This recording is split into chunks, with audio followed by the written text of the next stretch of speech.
What's up, Internet? I'm Yoshi on the Go, and this is the NES30 Pro Controller by 8-Bit Do. Well, alright, and here we have the box, and you can see that even the box looks like an NES, which is pretty freaking fantastic. Now, this controller can do a whole bunch of stuff: iOS, Mac, Windows, Android, Wii, Wii U, PS3, Steam, and beyond. So suffice it to say, this is a very robust controller. Ooh, yeah, look at that. Look, oh my gosh. Look at that. Wow.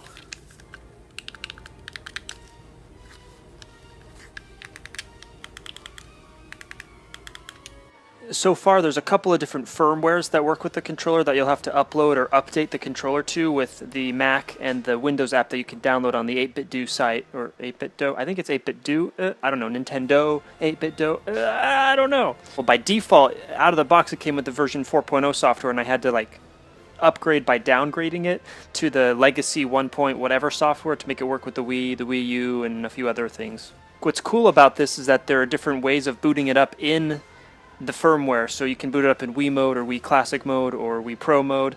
And I just gotta think that in the future there's gonna be one version of the firmware and just boot it up into Steam mode or boot it up into Mac mode, boot it up into PS3 mode, etc., etc. And I think that'll definitely happen in the future. That is something special right there.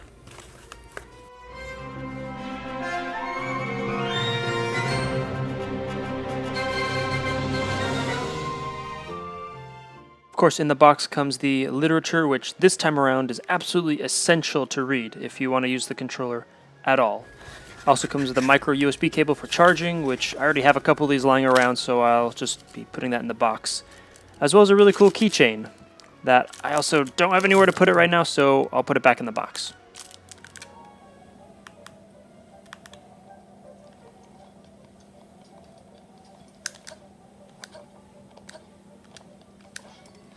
This controller works and feels just how you'd expect it to. That's to say, really well. Albeit with a few setbacks from a typical Nintendo controller. Mainly, there's no rumble support, there's no rumble motor inside, there's no amiibo scanning, and unfortunately there's no 6-axis gyro motion aiming stuff that I have come to absolutely love with the Wii, the 3DS, and the Wii U.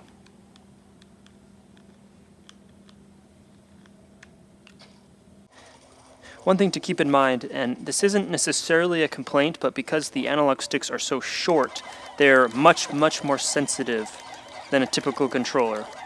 So you might have a hard time aiming with those games that require precision.